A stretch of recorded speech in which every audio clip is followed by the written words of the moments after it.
Hi, നമ്മുടെ അഞ്ചാമത്തെ യൂണിറ്റിലെ FSSAൻ്റെ രണ്ടാമത്തെ ചാപ്റ്ററാണ് നമ്മളിപ്പോൾ പഠിച്ചുകൊണ്ടിരിക്കുന്നത്. അതിൽ ആദ്യത്തെ 4 മുതൽ 17 വരെയാണ് ഈ ചാപ്റ്ററിൽ വരുന്നത്. 4 മുതൽ 17 വരെയുള്ള സെക്ഷൻസ് ആണ് ചാപ്റ്റർ 2 വരുന്നത്. 4 to 17. അതിൽ 4 to 10 വരെ കഴിഞ്ഞ ക്ലാസ്സിൽ നമ്മൾ പഠിച്ചു. ഇനി അടുത്തത് 11 to 17 വരെയുള്ള സെക്ഷൻസ് ആണ് പഠിക്കുന്നത്. അതിൽ ഫസ്റ്റ് സെക്ഷൻ ആദ്യം നമ്മളൊന്ന് വായിച്ചിട്ട് അങ്ങോട്ട് പോവാം. 4ാമത്തെ സെക്ഷനിൽ പറഞ്ഞ എന്താണ്? Establishment of food safety and standard authority of India. എന്താണ്? ഇന്ത്യയിൽ ഒരു അതോറിറ്റി വന്നു. 5ാമത്തെ സെക്ഷനിൽ പറയുന്നതാണ് composition of food authority. Food അതോറിറ്റിയിൽ ആരൊക്കെ ഉണ്ടാവും, അവരുടെയൊക്കെ ക്വാളിഫിക്കേഷൻസ് എന്തൊക്കെയാന്നുള്ളതാണ് 5ാമത്തെ സെക്ഷൻ. അപ്പോൾ ആദ്യം അതോറിറ്റി വേണമെന്ന് പറഞ്ഞു. 5ാമത്തെ സെക്ഷനിൽ ഈ അതോറിറ്റിയിൽ ആരൊക്കെ ഉണ്ടാവും എന്ന് പറഞ്ഞു. അതിനുശേഷം ഈ അതോറിറ്റിയിലുള്ള ആളുകളെ ആര് സെലക്ട് ചെയ്യും, അതിനു വേണ്ടിയിട്ടൊരു സെലക്ഷൻ കമ്മിറ്റി 6ാമത്തെ സെക്ഷനിൽ പറഞ്ഞു. അതിനുശേഷം ആൾക്കാരെ സെലക്ട് ചെയ്ത് കഴിഞ്ഞാൽ പിന്നെ എന്താണ്, ഇവരുടെ എത്ര കാലമാണ് ഇവർ വർക്ക് ചെയ്യുക, സാലറി, ഇവരുടെ അലവൻസ്, കാര്യങ്ങളൊക്കെ എന്താന്നുള്ളത് തീരുമാനാക്കി. പിന്നെ 8ാമത്തെ സെക്ഷൻ ചെയർപേഴ്സൺ, അതായത് ഫുഡ് അതോറിറ്റിയിൽ ഒരു ചെയർപേഴ്സണും 22 മെമ്പേഴ്സും ഉണ്ടാവും. ആ ഒരു ചെയർപേഴ്സണെ എങ്ങനെ റിമൂവ് ചെയ്യുക, അല്ലെ മെമ്പേഴ്സിനെ എങ്ങനെയൊക്കെയാണ്, എന്ത് കാരണങ്ങൾ കൊണ്ടാണ് നമ്മൾ റിമൂവ് ചെയ്യുക എന്നുള്ളത് പറഞ്ഞു. അടുത്തത് ഓഫീസ് ആൻഡ് അതർ എംപ്ലോയീസോ, ഈ ചെയർപേഴ്സണും 22 മെമ്പേഴ്സും അല്ലാതെ കുറേ വേറെ മെമ്പേഴ്സ് ഉണ്ട്. CEO, ചീഫ് എക്സിക്യൂട്ടീവ് ഓഫീസറിന്റെ കാര്യമാണ് 9ാമത്തെ സെക്ഷനിൽ പറയുന്നത്. 10ാമത്തെ സെക്ഷനിൽ പറയുന്ന ഈ ചീഫ് എക്സിക്യൂട്ടീവ് ഓഫീസറിനെ ബാക്കിയുള്ള മെമ്പേഴ്സിന്റെയും ഫങ്ഷൻസ് എന്തൊക്കെയാണെന്ന് പറഞ്ഞു. അപ്പൊ ഇത്രയും സെക്ഷൻസ് നമ്മൾ പഠിച്ചു കഴിഞ്ഞു.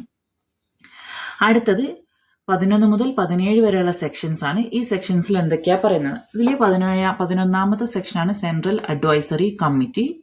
എന്താണെന്നുള്ളത് സെക്ഷൻ പറയാം. 12ാമത്തെ section functions of central advisory committee. 11 central advisory committee, 12 functions of central advisory committee, 13 scientific panels, 14 scientific committee, 15 procedure for scientific committee and scientific panel. അപ്പോൾ ആദ്യം 11 central advisory committee, 12 central advisory കമ്മിറ്റിന്റെ function, 13 scientific panel, 14 scientific committee, 15ാമത്തെ വരുമ്പോൾ scientific കമ്മിറ്റിന്റെ scientific പാനലിന്റെ functions, 16ാമത്തെ വരുമ്പോൾ duties and functions of food authority. അപ്പൊ ഇത്രയും നമ്മൾ എന്താ പറഞ്ഞ ഒരു ഫുഡ് അതോറിറ്റി ഉണ്ടാക്കി. അതിൽ ആരൊക്കെ ഉണ്ടാവും എന്ന് പറഞ്ഞാൽ ആളുകൾ ആര് സെലക്ട് ചെയ്യുന്നുള്ള പറഞ്ഞു. ഈ ആളുകൾ കൂടാതെ വേറെ ആരൊക്കെ ഉണ്ടെന്ന് പറഞ്ഞാൽ അവരുടെ ശമ്പളത്തിന്റെ കാര്യം പറഞ്ഞു. ഇത് കൂടാതെ വേറെ എന്തൊക്കെ കമ്മിറ്റികൾ, ഈ സെൻട്രൽ അഡ്വൈസറി കമ്മിറ്റി അല്ലെങ്കിൽ scientific panel, selection scientific committee, ഇങ്ങനെ പല കമ്മിറ്റികളുള്ള കാര്യം പറഞ്ഞു. അപ്പൊ ഇനി ഈ ഫുഡ് അതോറിറ്റിന്റെ ഫംഗ്ഷൻ എന്താണെന്നുള്ളത് 16ാമത്തെ സെക്ഷനിലാണ് പറയുന്നത്. 17ാമത്തെ സെക്ഷനിൽ പ്രൊസീഡിങ്സ് ഓഫ് ഫുഡ് അതോറിറ്റി, ഇതെങ്ങനെയൊക്കെ ചെയ്യുന്നു എന്നുള്ള കാര്യങ്ങൾ പറയുന്നു. അപ്പൊ നമുക്കൊന്നും കൂടി പറയാം. ആദ്യം സെൻട്രൽ ഗവൺമെന്റ് ഉണ്ടാവും. ഈ സെൻട്രൽ ഗവൺമെന്റ് ആണ് സെലക്ഷൻ കമ്മിറ്റീനെ വെക്കുന്നത്. സെലക്ഷൻ കമ്മിറ്റീനെ വെച്ചത് കഴിഞ്ഞാലോ ഫുഡ് അതോറിറ്റിയിലേക്കുള്ള 22 മെമ്പേഴ്സിനെയും അതുപോലെ തന്നെ ചീഫ് പേഴ്സണെ, ചെയർപേഴ്സണെ ആര് സെലക്ട് ചെയ്യും? സെലക്ഷൻ കമ്മിറ്റി സെലക്ട് ചെയ്യും.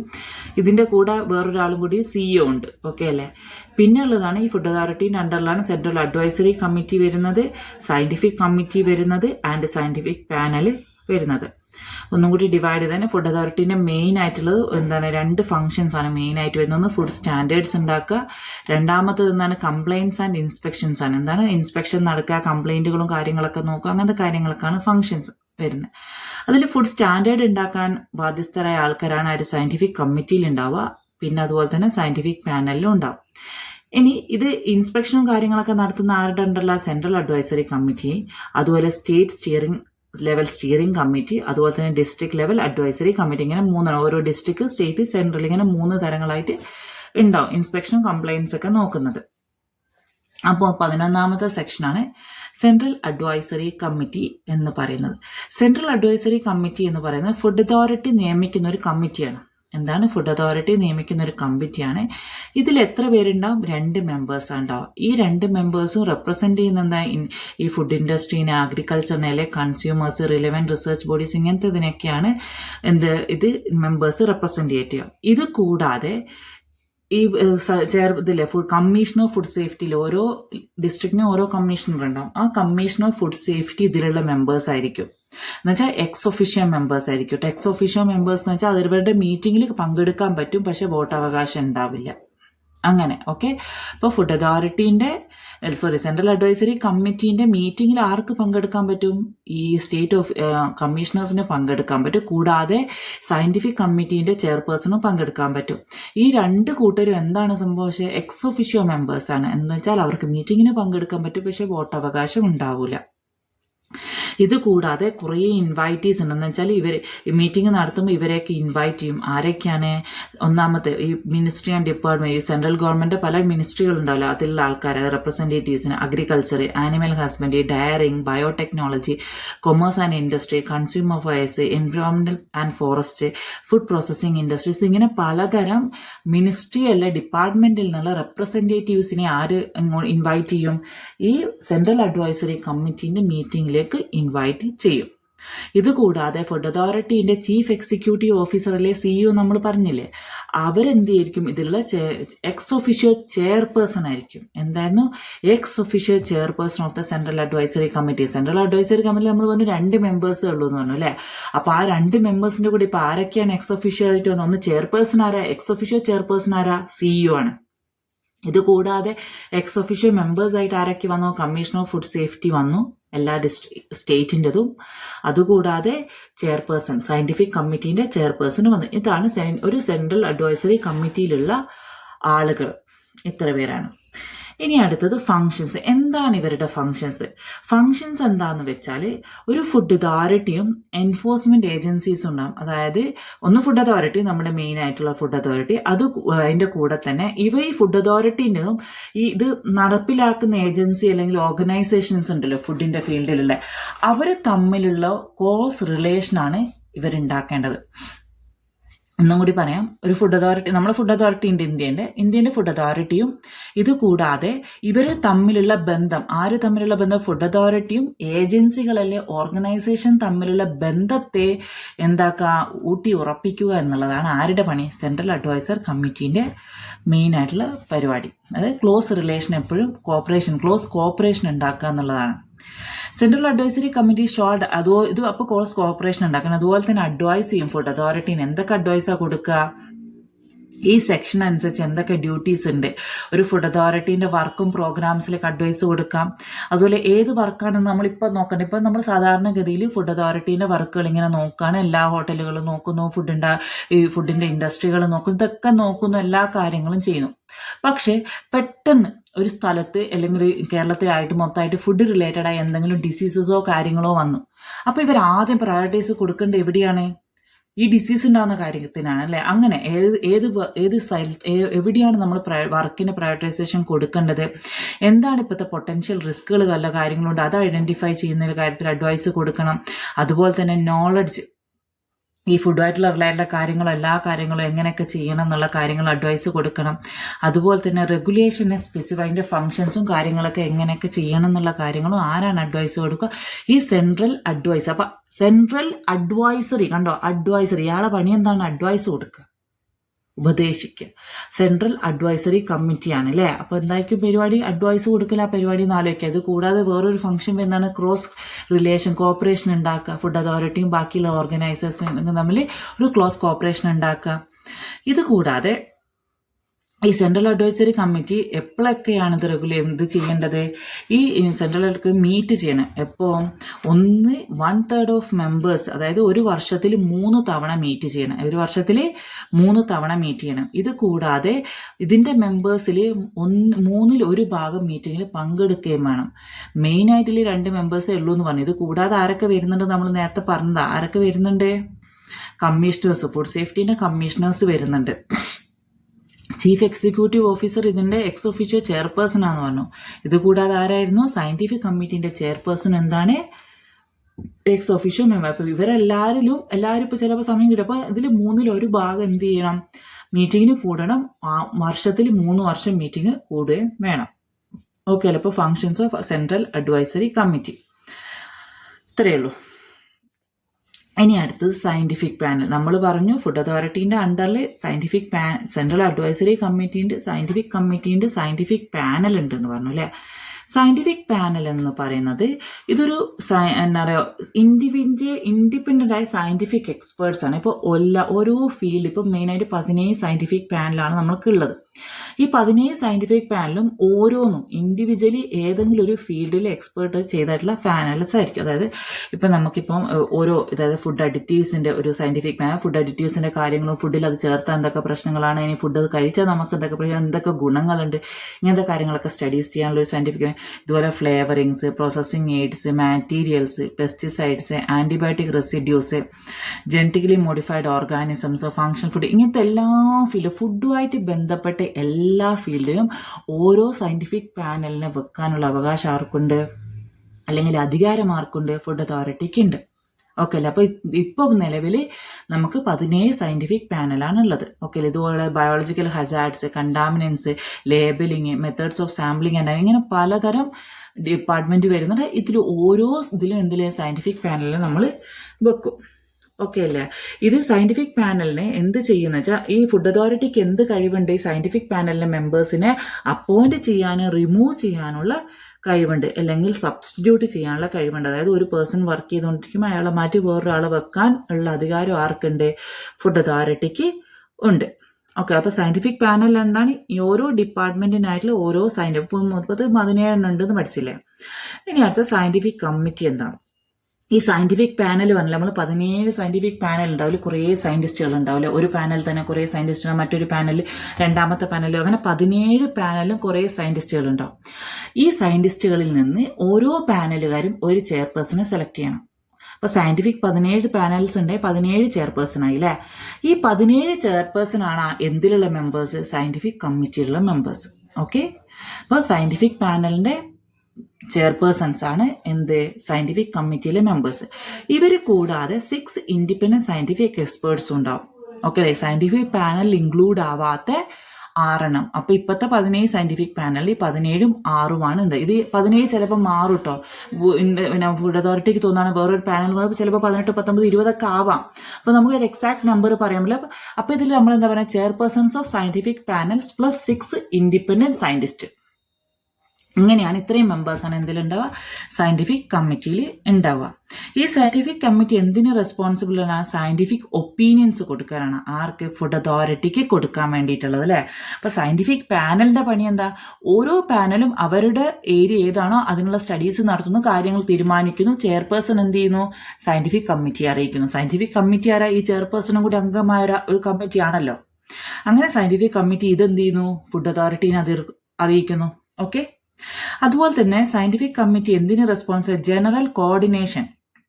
അതായത് ഓരോ സയന്റിഫിക് ഒപ്പീനിയനും വരുമ്പം അതൊക്കെ മൊത്തത്തിലൊന്ന് നോക്കി എവിടെയൊക്കെ തീരുമാനങ്ങൾ എന്തൊക്കെയാന്നുള്ളതൊക്കെ എടുക്കാനുള്ള കഴിവ് ഇതാക്കുക റെസ്പോൺസിബിൾ ആണ്. എന്തിനാ? കോർഡിനേഷന് വേണ്ടിയിട്ടുള്ള റെസ്പോൺസിബിൾ ആരാണ്?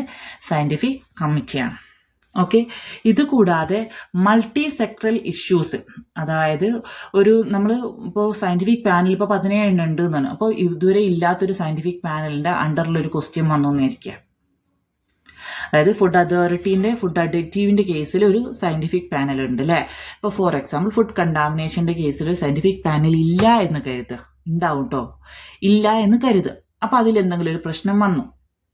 അങ്ങനെ പ്രശ്നം വരികയാണെങ്കിൽ ഇപ്പോൾ ജനറ്റിക്കലി മോഡിഫൈഡ് ഫുഡിന്റെ കേസിലൊരു സയന്റിഫിക് കമ്മിറ്റി ഇല്ലാതിരുന്ന ഒരു സമയം ഉണ്ടാവുമല്ലോ. ആ സമയത്ത് ഒരു പ്രശ്നം വന്നു. അപ്പൊ ആരാണ് ആ പ്രശ്നത്തിൽ ഒരു തീരുമാനം എടുക്കുക? അതിനൊരു സയന്റിഫിക് പാനൽ ഇല്ലല്ലോ, അതിന് സ്റ്റഡീസ് നടത്താൻ ആളില്ലല്ലോ. അപ്പൊ ഇവർ എന്ത് ചെയ്യും? ഈ തീരുമാനം, അതുമായിട്ട് ബന്ധപ്പെട്ട തീരുമാനങ്ങൾ ആരെടുക്കുക? സയന്റിഫിക് കമ്മിറ്റിയാണ് എടുക്കുക. ഓക്കെ അല്ലേ?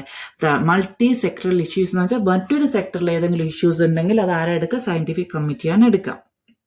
ഇത് കൂടാതെ ഇതുപോലെ തന്നെ വർക്കിംഗ് ഗ്രൂപ്പുകൾ ഉണ്ടാക്കുക. ഓരോ പ്രശ്നം എന്തെങ്കിലും വരികയാണെങ്കിൽ അതിന്റെ വർക്കിംഗ് ഗ്രൂപ്പ് ഉണ്ടാക്കുക. എന്നിട്ട് ആ വർക്കിംഗ് ഒപ്പീനിയൻസും കാര്യങ്ങളൊക്കെ അതിന്റെ ഓരോ എക്സ്പെർട്ടൈസിനും കൊണ്ട് അതിനൊക്കെ ഓർഗനൈസ് ചെയ്യുന്ന കാര്യപണിയാണ് സയന്റിഫിക് കമ്മിറ്റീനെ പണി. അപ്പൊ ശരിക്കും സയന്റിഫിക് പാനലിനേക്കാളും മുകളിലുള്ളതാണ് സയന്റിഫിക് കമ്മിറ്റി എന്ന് പറയുന്നത് കേട്ടോ. സയന്റിഫിക് പാനലിൽ ഇപ്പോൾ ഈ ഫസ്റ്റ് സെക്ഷനിൽ പറഞ്ഞിട്ടുണ്ടായിരുന്നില്ലേ, അതവിടെ ഉണ്ടോ സയന്റിഫിക് പാനൽ ഇപ്പോൾ 17 ഉള്ളതെന്ന് പറഞ്ഞു. ഇതിന്റെ മുകളിൽ ഇവരുടെ ഈ 17 ചെയർപേഴ്സണും ഇത് കൂടാതെ 6 ഇൻഡിപെൻഡന്റ് മെമ്പേഴ്സും കൂടിയാണ് സയന്റിഫിക് കമ്മിറ്റി വരിക. ഓക്കെ, ഇനി അടുത്ത procedure of scientific committee and ഇനി ഇതെങ്ങനെയൊക്കെയാണ് ഇവരെ പണിയെടുക്കുക എന്നുള്ളത്. ഇതിൽ പറഞ്ഞു മെമ്പേഴ്സ് ഉണ്ട്, ഇതിലെ സയന്റിഫിക് പാനൽ ഉണ്ട്, അതിൽ കുറെ മെമ്പേഴ്സ് ഉണ്ട്. സയന്റിഫിക് കമ്മിറ്റി ഉണ്ട്, സയന്റിഫിക് പാനലിന്റെ ചെയർപേഴ്സണും അത് കൂടാതെ 6 ഇൻഡിപെൻഡൻറ്റ് എന്തുകൊണ്ട് സയൻറ്റിസ്റ്റും കൂടിയതാണ് സയൻറ്റിഫിക് കമ്മിറ്റി എന്ന് വരുന്നത്. അപ്പോൾ ഇവരെയൊക്കെ അപ്പോയിന്റ് ചെയ്യുന്ന എത്ര വർഷത്തേക്കാണെന്ന് പറയുന്നത് 3 വർഷമാണ്. എത്ര വർഷത്തേക്കാണ്? 3 വർഷത്തേക്കാണ്. നേരത്തെ നമ്മൾ ഫുഡ് അതോറിറ്റീൻ്റെ ആളുകളെ പറഞ്ഞപ്പോൾ 23 ആളുകളെ പറഞ്ഞപ്പോഴും എന്താണ് 3 വർഷത്തേക്ക് അപ്പോയിന്റ് ചെയ്ത്, പക്ഷേ ഒരു 3 വർഷം കൂടി കൂട്ടിക്കൊടുക്കുക. അങ്ങനെ മാക്സിമം 6 വർഷമാണ് അപ്പോയിന്റ് ചെയ്യുക. ആരാണ് അപ്പോയിന്റ് ചെയ്യുക? ഈ അപ്പോയിന്റ് ചെയ്യുന്ന ആൾ ആരാണ്? ഫുഡ് അതോറിറ്റിയാണ്. മനസ്സിലായില്ലേ? ഇവരൊക്കെ ആരാ അപ്പോയിന്റ് ചെയ്യുന്നത്? ഫുഡ് അതോറിറ്റിയാണ് അപ്പോയിന്റ് ചെയ്യുന്നത്. ഇതെന്ത് ചെയ്യും? ഫുഡ് അതോറിറ്റീൻ്റെ വെബ്സൈറ്റിൽ കൊടുക്കും, ഇന്ന് ഒഴിവുകളുണ്ട്, അപ്പോൾ എന്ത് ചെയ്യും? സയൻറ്റിസ്റ്റ് അവിടെ അപ്ലൈ ചെയ്യുന്നു. അങ്ങനെ അവർക്ക് ഇന്റർവ്യൂവും കാര്യങ്ങളൊക്കെ ഉണ്ടാവും, അതിൻ്റെ പ്രൊസീജിയേഴ്സ് ഒക്കെ ഉണ്ടാവും. ആ പ്രൊസീജിയേഴ്സ് കഴിഞ്ഞിട്ട് അവരിതിലേക്ക് മെമ്പേഴ്സ് സെലക്ട് ചെയ്യുന്നു. Okay. The scientific committee and scientific panel shall each choose a chairperson from among their members. അപ്പോൾ സയന്റിഫിക് പാനലിൽ ഒരു പാനൽ ഉണ്ടാവും, കുറേ മെമ്പേഴ്സ് ഉണ്ടായാലും കുറേ സയന്റിസ്റ്റുകൾ ഉണ്ടാവും. ആ പാനലിൽ അവരെന്ത് ചെയ്യുന്നു? ഒരു ചെയർപേഴ്സണെ സെലക്ട് ചെയ്യുന്നു. ഇതുപോലെ തന്നെ ഈ മൊത്തം സയന്റിഫിക് പാനലിലെ ചെയർപേഴ്സണും കൂടി സയന്റിഫിക് കമ്മിറ്റിയിൽ വരുന്നു. ആ കമ്മിറ്റിയിൽ നിന്ന് ഈ ചെയർപേഴ്സന്റെ ഇടയിലും അതുപോലെ 6 മെമ്പേഴ്സ് ഉണ്ടാവില്ല, ഇവരുടെ മൊത്തം മെമ്പേഴ്സിന്റെ ഇടയിൽ നിന്ന് ഒരു ചെയർപേഴ്സൺ ഇവർ സെലക്ട് ചെയ്യും. ഓക്കെ അല്ലേ? അങ്ങനെ ഈ സയന്റിഫിക് കമ്മിറ്റിയും സയന്റിഫിക് പാനലും എങ്ങനെ ഇവർക്കൊരു കുറേ തീരുമാനങ്ങളുണ്ടാവും അല്ലെ, കുറേ സ്റ്റഡീസ് എല്ലാ സയന്റിസ്റ്റുകളും നടത്തുന്നുണ്ടാവും. എല്ലാ സ്റ്റഡീസും നടത്തി കുറേ ഡിഫറെൻ്റ് ആയ ഒപ്പീനിയൻസ് വരാം, ഒരു സബ്ജക്റ്റിന് വരാം, പല കാര്യങ്ങളും വരാം. അപ്പം ഇതൊക്കെ എന്ത് ചെയ്യും? ഇതിനൊക്കെ കോർഡിനേറ്റ് ചെയ്ത് മെജോറിറ്റി എന്താണോ സപ്പോർട്ട് ചെയ്യുന്ന ആ ഒരു തീരുമാനം സയന്റിഫിക് കമ്മിറ്റിയും സയന്റിഫിക് പാനലും എടുക്കുക.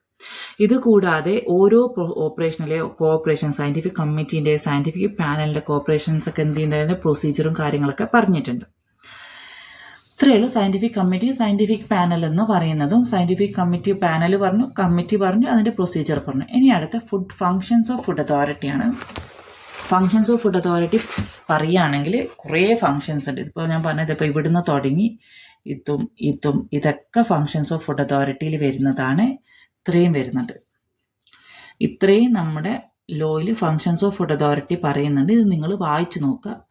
ഏകദേശം ഇമ്പോർട്ടൻ്റ് ആയ ഫങ്ഷൻസ് ഞാൻ ഇവിടെ വേറൊരു സ്ലൈഡിലാക്കി വെച്ചിട്ടുണ്ട്, ഇത് പഠിക്കുക. മറ്റേ ഫങ്ഷൻസ് നിങ്ങൾ വായിച്ചു നോക്കുക. അതേ സാധനം തന്നെ ഏറ്റവും ചുരുക്കി കൊടുത്തതാണ് ഇതെന്ന് പറയുന്നത്. അതിൽ മൊത്തത്തിൽ ചിലത് ഞാൻ ഒഴിവാക്കിയിട്ടുണ്ട്, പക്ഷെ എന്നാലും മാക്സിമം വരുന്ന ആണ് ഈ പറയുന്ന ഈ സ്ലൈഡിലുള്ള. അപ്പോൾ ഇത് വായിക്കാം കേട്ടോ. Duties and functions of food authority 16ാമത്തെ സെക്ഷനാണ്. ഒന്നാമത്തെ function regulate and monitor the manufacture, processing, distribution, sale and import of food so as to ensure safe and wholesome food. അതാണ് മെയിൻ ആയിട്ടുള്ള ഫംഗ്ഷൻ. എന്താ? ഒരു സേഫ് ആയ വോൾസം ഫുഡ് ഉണ്ടാക്കുക. എവിടെയൊക്കെ മാനുഫാക്ചർ ചെയ്യുമ്പോൾ, പ്രോസസ്സിങ് ചെയ്യുമ്പോൾ, ഡിസ്ട്രിബ്യൂട്ട് ചെയ്യുമ്പോൾ, സെയിൽ ചെയ്യുമ്പോൾ, ഇമ്പോർട്ട് ചെയ്യുമ്പോൾ, ഇത്രയും കാര്യങ്ങളാണ് എന്ത് ചെയ്യേണ്ടത്? ഫുഡ് അതോറിറ്റിന്റെ മെയിൻ. റെഗുലേറ്റ് ചെയ്യുക, മോണിറ്റർ ചെയ്യുക. ഇതിനെ എങ്ങനെ നല്ലോണം റെഗുലേറ്റ് ചെയ്യുക, അതുപോലെ തന്നെ മോണിറ്ററും ചെയ്യുക. അതുകൂടാതെ സ്റ്റാൻഡേർഡ്സ് ആൻഡ് ഗൈഡ് ലൈൻസ് അല്ലേ, ഓരോ സാധനങ്ങളും ഇന്ന സ്റ്റാൻഡേർഡിലുള്ള സാധനം ഇറക്കാൻ പാടുള്ളൂ, എങ്ങനെയൊക്കെ അത് ചെയ്യണം എന്നുള്ള ഗൈഡ് ലൈൻസും സ്റ്റാൻഡേർഡ്സും ആര് കൊടുക്കണം? ഫുഡ് അതോറിറ്റി കൊടുക്കും. അതുപോലെ ലിമിറ്റ്സ് ഫോർ യൂസ് ആണ്. ലിമിറ്റ്സ് ഫോർ യൂസ് എന്ന് പറഞ്ഞാൽ ഒരു ഫുഡ് അഡിറ്റീവ് ഇത്രേ നമ്മൾ ഫുഡിൽ യൂസ് ചെയ്യാൻ പാടുള്ളൂ, അല്ലെങ്കിൽ ഒരു പെസ്റ്റിസൈഡ് റെസിഡ്യോ അങ്ങനെ എന്തെങ്കിലും വരികയാണെങ്കിൽ ഒരു ഫുഡിൻ്റെ ഇപ്പോൾ വെജിറ്റബിൾസ് ഒക്കെ ഇപ്പോൾ പെസ്റ്റിസൈഡ്സ് ഇൻസെക്ടിസൈഡ്സ് ഒക്കെ ഉണ്ടാവും അല്ലേ, കാരണം അത് ഉപയോഗിച്ചിട്ടാണ് ഇപ്പോൾ എല്ലാവരും കൃഷി ചെയ്യുന്നത്. അപ്പോൾ ആ ഒരു വെജിറ്റബിൾ എന്തായാലും അത് ഉണ്ടാവും, പക്ഷെ അത് എത്രത്തോളം ലെവലിൽ വരാൻ പറ്റുള്ളൂ എന്നുള്ളതൊക്കെ ആരാ പറഞ്ഞുതരാം? ഫുഡ് അതോറിറ്റിയാണ് പറഞ്ഞുതരാം. അതുപോലെ തന്നെ mechanisms and guidelines for accreditation of certification bodies അല്ലേ. അപ്പോൾ നമ്മൾക്ക് ഫുഡ് ഈ ഹാസിപ്പിൻ്റെ സർട്ടിഫിക്കേഷൻ, അതുപോലെ ഫുഡ് സേഫ്റ്റീൻ്റെ സർട്ടിഫിക്കേഷൻ, ISOൻ്റെ സർട്ടിഫിക്കേഷനൊക്കെ തരുന്നില്ലേ, അവരുടെ അക്രഡിറ്റേഷൻ്റെ കാര്യങ്ങൾ എങ്ങനെയൊക്കെ അവർക്കത് കൊടുക്കണം, അങ്ങനെ ഒരു അവകാശം അവർക്ക് കൊടുക്കണം, അതിൻ്റെ മെക്കാനിസവും ഗൈഡ് ലൈൻസ് എന്തൊക്കെയാണെന്നുള്ളത്. 5ാമത്തെ നോക്കുക, അത് procedure and enforcement of quality control. അതായത് ഇമ്പോർട്ട് ചെയ്യുന്ന ഫുഡിൻ്റെ, അപ്പോൾ നമ്മൾ ഇവിടെ ഉണ്ടാക്കുന്ന സാധനങ്ങൾ എന്തൊക്കെ ചെയ്യണം, അങ്ങനെയൊക്കെ ചെയ്യണം എന്നൊക്കെ സ്റ്റാൻഡേർഡ്സും കാര്യങ്ങളൊക്കെ നമ്മൾ ഉണ്ടാക്കി വെച്ചു അല്ലേ. പക്ഷെ നമ്മളെ സ്ഥലത്തേക്ക് ഒരു ആൾ നമ്മളെ രാജ്യത്തേക്ക് വേറൊരു രാജ്യത്തു നിന്ന് സാധനം വരുമ്പോൾ നമ്മൾ ഇവിടെ ഉണ്ടാക്കിയ സ്റ്റാൻഡേർഡ്സ് അല്ലേ അവർ പിന്തുടരണ്ടേ. അപ്പം അതിൻ്റെ ക്വാളിറ്റിയും പ്രൊസീജിയറും എങ്ങനെയാണെന്നുള്ളത് പറയണം. 6ാമത്തെ നോക്കുക, procedure and guide lines of accreditation of laboratories അല്ലേ. അപ്പോൾ നമുക്ക് ഫുഡിൻ്റെ ലാബുകളുണ്ട്, കുറേ ഫുഡിൻ്റെ ലാബുകളുണ്ട് അല്ലേ. കൊൽക്കത്തയുണ്ട്, ഗസിയാബാദിലൊക്കെ എന്തുണ്ട്? ഫുഡിൻ്റെ ലാബുകളുണ്ട്. അതുകൂടാതെ പ്രൈവറ്റ്, അതായത് ഫുഡ് അതോറിറ്റിൻ്റെ അണ്ടറിലെ ലാബുകളുണ്ട്. അതുകൂടാതെ പ്രൈവറ്റ് ലാബുകൾക്ക് അക്രഡിറ്റേഷൻ കൊടുക്കുന്നുണ്ട്. ആ അക്രഡിറ്റേഷൻ കൊടുക്കുന്നതിൻ്റെ പ്രൊസീജിയറും ഗൈഡ് ലൈൻസും എന്തൊക്കെയാണെന്ന് ആരാ പറയേണ്ടത്? ഫുഡ് അതോറിറ്റിയാണ് പറയേണ്ടത്. അതുപോലെ തന്നെ 7ാമത്തെ നോക്കാം, method of sampling, analysis and exchange of information. എന്തൊക്കെയാണ് ഇതില്ലേ? നമ്മളൊരു ടെസ്റ്റ് നടത്താം. നമ്മളിപ്പോൾ കുറേ ലാബിലെ ടെസ്റ്റുകൾ നടത്തുന്നുണ്ടല്ലേ. ഈ ലാബിലെ ടെസ്റ്റുകൾ നടത്തുന്ന പ്രൊസീജിയർ ആരാ തന്നെ? നമുക്ക് ഫുഡ് അതോറിറ്റിയാണ് തരുന്നത്.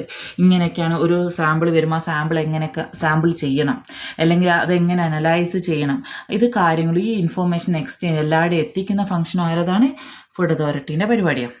അതുപോലെ തന്നെ conduct survey of enforcement and administration of act, സർവേകൾ നടത്തുക, എങ്ങനെയൊക്കെ അഡ്മിനിസ്ട്രേഷൻ ചെയ്യണം, എങ്ങനെയൊക്കെ ഇത് എൻഫോഴ്സ് ചെയ്യണം എന്നുള്ള സർവേകൾ നടത്തുക.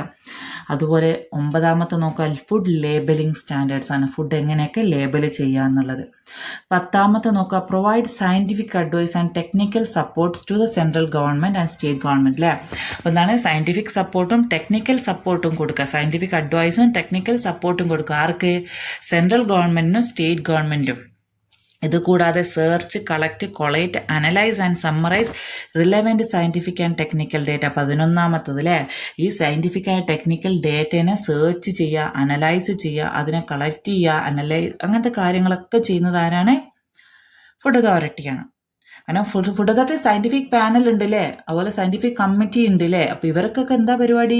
ഇവർ കാര്യങ്ങൾ പഠിക്കുന്നു, കാര്യങ്ങൾ ഓരോ സ്ഥലത്തുള്ള എന്തെങ്കിലും ഫുഡിൻ്റെ എന്തെങ്കിലും പ്രശ്നം വരികയാണ് അതിനെപ്പറ്റി പഠിക്കുന്നു, എന്നിട്ട് അതിനെപ്പറ്റി സ്റ്റഡീസ് നടത്തുന്നു, തീരുമാനങ്ങൾ എടുക്കുന്നു. ഈ സയൻറ്റിഫിക് പാനൽ സയൻറ്റിഫിക് കമ്മിറ്റിയിൽ വരുന്നു. സയൻറ്റിഫിക് കമ്മിറ്റി ആരെ അറിയിക്കുന്നു? ഫുഡ് അതോറിറ്റീനെ അറിയിക്കുന്നു. ഫുഡ് അതോറിറ്റി പിന്നെ ആരെ അറിയിക്കും? സെൻട്രൽ ഗവൺമെൻറ്റിനെ അറിയിക്കും. ഇന്ന കാര്യങ്ങളൊക്കെയാണ് ഇപ്പോൾ പുതിയൊരു ഡിസീസ് ഒന്നോ കാര്യങ്ങൾ വന്നാൽ ഇതിൽ ഇന്നതൊക്കെ വെച്ചിട്ടാണ് വന്നത് എന്ന് കാര്യങ്ങൾ പറയുന്നു. ഇതുകൂടാതെ 12ാമത്തെ, provide scientific and technical advice and assistance to central government and state government. അപ്പം എന്താണ് central government state government technical and scientific അഡ്വൈസും അസിസ്റ്റൻസും, ശരിയല്ലേ? പാനലും സയൻറ്റിഫിക് പാനലും കമ്മിറ്റി ഉണ്ടാകുമ്പോൾ ഇവരുടെ പണി എന്താണ്? ഈ കാര്യങ്ങൾ നോക്കുക, ഇതിനെ പറ്റിയിട്ട് ആരോട് പറയുക? സെൻട്രൽ ഗവൺമെൻറ് അറിയിക്കുക, അത് സ്റ്റേറ്റ് ഗവൺമെൻറ് അറിയിക്കുന്ന കാര്യമാണ് ഫുഡ് അതോറിറ്റിയാണ്. ഇതുകൂടാതെ establish A system of network of organisation അല്ലേ. അപ്പോൾ ഓർഗനൈസേഷനുമായിട്ടുള്ള ഇതിൻ്റെ വർക്കിനെ എന്താ പറയുക, കോർപ്പറേഷനെ സഹായിക്കാൻ വേണ്ടിയിട്ട് സെൻട്രൽ അഡ്വൈസറി കമ്മിറ്റി പറഞ്ഞിട്ടുണ്ടായിരുന്നില്ലേ. ഈ കമ്മിറ്റിക്ക് വേണ്ടിയിട്ടുള്ള, ഈ ഓർഗനൈസേഷന് വേണ്ടിയിട്ടുള്ള ഒരു നെറ്റ്വർക്ക് ഉണ്ടാക്കുക, അവർക്ക് കമ്മ്യൂണിക്കേഷനൊക്കെ ഹെൽപ്പിന് വേണ്ടിയിട്ടുള്ള ഒരു നെറ്റ്വർക്ക് ഉണ്ടാക്കുക. ഇത് കൂടാതെ സയൻറ്റിഫിക് ആൻഡ് ടെക്നിക്കൽ അസിസ്റ്റൻറ്റ് കൊടുക്കുക. ആർക്കാണ്? സെൻട്രൽ ഗവൺമെൻറ്റിന് അസിസ്റ്റൻസ് കൊടുക്കുന്നത്. എന്താ അതിലെ പരിപാടി? ഈ കോർപ്പറേഷൻ വിത്ത് ഇന്റർനാഷണൽ ഓർഗനൈസേഷൻ അല്ലേ. ഫുഡുമായിട്ട് റിലേറ്റഡ് ഇഷ്ടംപോലെ ഇന്റർനാഷണൽ ഓർഗനൈസേഷൻസ് ഉണ്ട് അല്ലേ. ഈ ഓർഗനൈസേഷൻസുമായിട്ടുള്ള കോർപ്പറേഷൻസിൻ്റെ അഡ്വൈസ്, അതായത് അസിസ്റ്റൻസ് കൊടുക്കുക, ഇങ്ങനെ എന്ന കാര്യങ്ങളൊക്കെയാണ് കാരണം നമ്മളിവിടെ നടത്തുന്ന സ്റ്റഡീസും അവർ നടത്തുന്ന സ്റ്റഡീസും ഒക്കെ ഉണ്ടാകും. നമ്മളിവിടുന്ന് എക്സ്പോർട്ട് ചെയ്യുന്ന സാധനങ്ങളുണ്ടാകും, അവിടുന്ന് ഇങ്ങോട്ട് ഇമ്പോർട്ട് ചെയ്യുന്ന സാധനങ്ങൾ, ഇങ്ങനെ പല കാര്യങ്ങളും വരുന്നുണ്ട് അല്ലേ. അപ്പോൾ ഇതിനൊക്കെ അസിസ്റ്റൻസ് ആയിട്ട് സെൻട്രൽ ഗവൺമെൻറ്റിന് ഒരു ടെക്നിക്കൽ ആൻഡ് സയൻറ്റിഫിക് അസിസ്റ്റൻസ് ആരാ കൊടുക്കുന്നത്? ഫുഡ് അതോറിറ്റിയാണ് കൊടുക്കുന്നത്. ഇതാണ് duties and functions of food authority എന്ന് പറയുന്നത്. ഇത് കൂടാതെ കുറേ ഫങ്ഷൻസ് വേറെയും വരുന്നുണ്ട്. ഒന്ന് വായിച്ചു റിപ്പോർട്ട് കൊടുക്കുക, അതുപോലെ തന്നെ സയൻറ്റിഫിക് സ്റ്റഡീസിൻ്റെ റിസൾട്ടും കാര്യങ്ങളും നോക്കുക. ഇങ്ങനെ നമ്മളിത് ക്ലാസ്സിൽ പറഞ്ഞു പോയ കുറേ ഫങ്ഷൻസ് ഉണ്ട്, അതും കൂടി നോക്കുക. ഇനി 17ാമത്തെ 2ാമത്തെ ചാപ്റ്ററിലുള്ള അവസാനത്തെ സെക്ഷനാണ് പ്രൊസീഡിങ്സ് ഓഫ് ഫുഡ് അതോറിറ്റി എന്ന് പറയുന്നത്. പ്രൊസീഡിങ്സ് ഓഫ് ഫുഡ് അതോറിറ്റി എന്ന് പറയുന്നത് എങ്ങനെയൊക്കെയാണെന്നുള്ളത്. കാരണം അഡ്വൈസ് കൊടുക്കണം ആർക്ക്? അസിസ്റ്റൻസ് കൊടുക്കണം ആർക്ക്? സെൻട്രൽ ഗവൺമെൻറ് എല്ലാ കാര്യങ്ങളും നമ്മൾ ചെയ്തു കൊടുക്കണം. പക്ഷേ ചെയ്തു കൊടുക്കുമ്പോൾ കുറേ കമ്മിറ്റികൾ ഉണ്ടാക്കി കമ്മിറ്റികളെടുത്ത് തീരുമാനങ്ങളെടുത്ത്, അപ്പോൾ ഇതൊക്കെ പറയണ്ടേ. അതിന് വേണ്ടിയിട്ട് ഈ ഫുഡ് അതോറിറ്റി എന്ത് ചെയ്യണമെന്ന് വെച്ചാൽ ഹെഡ് ഓഫീസ് എവിടെയായിരുന്നു? ഡൽഹിയിലല്ലേ. ഡൽഹിയിൽ അല്ലെങ്കിൽ ഏതെങ്കിലും ചെയർപേഴ്സൺ പറയുന്ന ഒരു ഓഫീസിൽ ഇവർ ഒന്നിച്ച് കൂടണം, അതായത് മീറ്റിംഗ് കൂടണം. ഓക്കെ. ഈ മീറ്റിങ്ങിൽ ചെയർപേഴ്സൺ ഇല്ല എന്ന് വിചാരിക്കുക, എന്തെങ്കിലും സിക്കോ എന്ത് കാരണങ്ങളല്ലേ ചെയർപേഴ്സൻ്റെ വാക്കൻ്റ് ആ സീറ്റ് എന്ന് ആലോചിക്കുക. അങ്ങനെയാവുമ്പോൾ ഒന്നെങ്കിൽ ചെയർപേഴ്സൺ ഉണ്ടെങ്കിൽ ചെയർപേഴ്സൺ പറയും ഇന്ന വ്യക്തി ഈ ഒരു മീറ്റിംഗ് എന്ത് ചെയ്യും? കണ്ടക്ട് ചെയ്യുമെന്ന് പറയും. അതായത് അയാൾ പറയും. ഇനിയിപ്പോൾ അങ്ങനെ ഒരാൾ ചെയർപേഴ്സൺ പറഞ്ഞില്ല എന്ന് വിചാരിക്കുക. അങ്ങനെയാവുമ്പോൾ ഈ മെമ്പേഴ്സ് എല്ലാവരും കൂടി ഒരാളെ സെലക്ട് ചെയ്യും, എന്തിന്? ഈ മീറ്റിങ്ങിനെ അസിസ്റ്റ് ചെയ്യാൻ വേണ്ടിയിട്ട്. അങ്ങനെയാണ് 2ാമത്തേൽ പറയുന്നത്. ഇനി 3ാമത്തേൽ പറയുന്നത് എന്താണ്? നമ്മൾ അവിടെ ഈ സയൻറ്റിഫിക് എല്ലാവരുടെയും അഭിപ്രായങ്ങളൊക്കെ എടുത്തിട്ടാണ് ഫുഡ് അതോറിറ്റിയിൽ ഇരിക്കുകയല്ലേ. ഈ ഫുഡ് അതോറിറ്റിയിൽ ഇരിക്കുന്ന സമയത്ത് എന്താ പറയുക, തീരുമാനങ്ങൾ എടുക്കുക എങ്ങനെയാണ്? മജോറിറ്റിയാണ്, വോട്ടിൻ്റെ മജോറിറ്റി വെച്ചിട്ടാണ് തീരുമാനങ്ങൾ എടുക്കുക. അങ്ങനെ വോട്ട് ചെയ്ത് ടൈ വന്നെന്ന് കരുതുക. വോട്ട് ചെയ്ത് ടൈ ആയി എന്ന് വെച്ചാൽ 2 ഒരേപോലെ വന്ന് 50-50 ആയി വന്നു കഴിഞ്ഞാൽ ഈ ചെയർപേഴ്സൺ ഉണ്ടല്ലോ, അല്ലെങ്കിൽ ഈ മീറ്റിംഗ് കണ്ടക്ട് ചെയ്യുന്ന വ്യക്തി ഉണ്ടല്ലോ, ഒന്നെങ്കിൽ ചെയർപേഴ്സൺ അല്ലെ ചെയർപേഴ്സൺ പറഞ്ഞ ആൾ, അല്ലെങ്കിൽ ഇവർ സെലക്ട് ചെയ്ത ആൾ, ഇയാൾക്ക് 2ാമത് വോട്ടിന് കാസ്റ്റിംഗ് വോട്ട് ചെയ്യാനുള്ള അവകാശമുണ്ട്. അപ്പോൾ എന്ത് ചെയ്യും, അങ്ങനെ ടൈ വന്നു കഴിഞ്ഞാൽ ഈ ചെയർപേഴ്സൺ എന്ത് ചെയ്യും, ഒരു വോട്ട് കൊടുക്കും, അയാളുടെ അഭിപ്രായം ഇന്നതാന്നുള്ളത്. അപ്പോൾ എന്ത് ചെയ്യും, അതാണ് പിന്നീട് തീരുമാനമായിട്ട് വരിക. ഓക്കെ അല്ലേ? ഈ ഫുഡ് അതോറിറ്റീൻ്റെ എല്ലാ തീരുമാനങ്ങളും കാര്യങ്ങളും ചീഫ് എക്സിക്യൂട്ടീവ് ഓഫീസറാണ് ഒതൻറ്റിക്കേറ്റ് ചെയ്യുക. ഓക്കെ. ഇത് കൂടാതെ ഈ ചീഫ് എക്സിക്യൂട്ടീവ് ഓഫീസർ ഒതൻറ്റിക്കേറ്റ് ചെയ്യും നമ്മൾ പറഞ്ഞു അല്ലേ. ഇത് അപ്പോൾ ഇയാൾക്ക് എന്തുണ്ട്, മീറ്റിങ്ങിൽ ഇയാൾ പങ്കെടുക്കും. ഫുഡ് അതോറിറ്റീൻ്റെ അപ്പോൾ 23 പേര് വരുന്ന മീറ്റിങ്ങിൽ ആര് പങ്കെടുക്കും? ചീഫ് എക്സിക്യൂട്ടീവ് ഓഫീസർ പങ്കെടുക്കും. പക്ഷേ അയാൾക്ക് വോട്ട് ചെയ്യാനുള്ള അവകാശം ഉണ്ടാവില്ല. വോട്ട് ചെയ്യാനുള്ള അവകാശം 23 ആളുകൾക്ക് തന്നെ. പക്ഷേ എന്തായിരിക്കും, ഇയാൾക്ക് എന്ത് ചെയ്യാനുള്ള, വോട്ട് ചെയ്യാനുള്ള അവകാശം ഉണ്ടാവില്ല. ഇതുപോലെ ഫുഡ് അതോറിറ്റി ആരെയും ക്ഷണിക്കും? 23 മെമ്പേഴ്സ് അല്ലാതെ ചീഫ് എക്സിക്യൂട്ടീവ് ഓഫീസർ വന്നു. ഈ ചീഫ് എക്സിക്യൂട്ടീവ് ഓഫീസറിൻ്റെ കൂടെ വേറെ ആൾക്കാരെയും വിളിക്കും. ഇവർ ആരെയാണ്? സയൻറ്റിഫിക് കമ്മിറ്റീൻ്റെ ചെയർപേഴ്സൺമാരെ. സയൻറ്റിഫിക് കമ്മിറ്റീൻ്റെ ചെയർപേഴ്സണെ വിളിക്കും. പക്ഷെ ഇവർക്കും എന്തുണ്ടാവില്ല, വോട്ട് ചെയ്യാനുള്ള അവകാശം ഉണ്ടാവില്ല. ഓക്കെ അല്ലേ? അങ്ങനെ ഇവരൊരു തീരുമാനം എടുത്തു, ഒപ്പിട്ട് കഴിഞ്ഞാൽ അതിനെ ക്വസ്റ്റ്യൻ ചെയ്യാൻ, ഇൻവാലിഡേറ്റ് ചെയ്യാനുള്ള, അതായത് ഒരു വേക്കൻസി വന്നു എന്ന് വരും. ഇപ്പോൾ ഇവർ മീറ്റിംഗ് കൂടിയ സമയത്ത് ഏതെങ്കിലും 1 or 2 പോസ്റ്റിൽ ആളില്ല എന്ന് വിചാരിക്കുക. ആ ആളില്ലാത്ത കാരണത്താൽ എന്ത് ചെയ്യൂല, ഇവരെടുത്ത തീരുമാനത്തിന് എന്താവില്ല, ഇൻവാലിഡ് ആവില്ല. അത് വാലിഡ് ആയിരിക്കും. ആ ഒരു വ്യക്തി ഇല്ല എന്നുള്ള, ഇപ്പോൾ ചെയർപേഴ്സൺ തന്നെ ഇല്ല എന്ന് കരുതുക. അപ്പോൾ നമ്മൾ പറഞ്ഞ വേറൊരാളെ വെക്കുന്നു, അത് അല്ലെങ്കിൽ അങ്ങനെ ചെയ്യാമെന്ന് പറ്റും. പക്ഷേ ആ ചെയർപേഴ്സൺ അതിലില്ല എന്നൊരു കാരണത്താൽ എന്ത് ചെയ്യൂല, ആ പോസ്റ്റിൽ ഒരാളില്ല എന്ന് വെച്ചാൽ ഇവരെടുത്ത തീരുമാനത്തിന് മാറ്റങ്ങളൊന്നും ഉണ്ടാവില്ല. തീരുമാനം വാലിഡായ തീരുമാനം തന്നെയായിരിക്കും. ഇത്രയാണ് നമ്മുടെ എന്ത് പറയുന്നത്, 2ാമത്തെ ചാപ്റ്ററിലെ 11 മുതൽ 17 വരെയുള്ള സെക്ഷൻസിൽ പറയുന്നത്. ഇനി അതിപ്പോൾ 2ാമത്തെ ചാപ്റ്ററിൽ എത്ര വരുന്നുണ്ട്? മൊത്തം 4 മുതൽ 17 വരെയുള്ള സെക്ഷൻസാണ് പറയുന്നത്. അതിൽ 11 മുതൽ 17 വരെയുള്ള സെക്ഷൻ നമുക്ക് 2nd ചാപ്റ്റർ നമ്മുടേത് കഴിഞ്ഞു. ഓക്കെ അല്ലേ? ബൈ.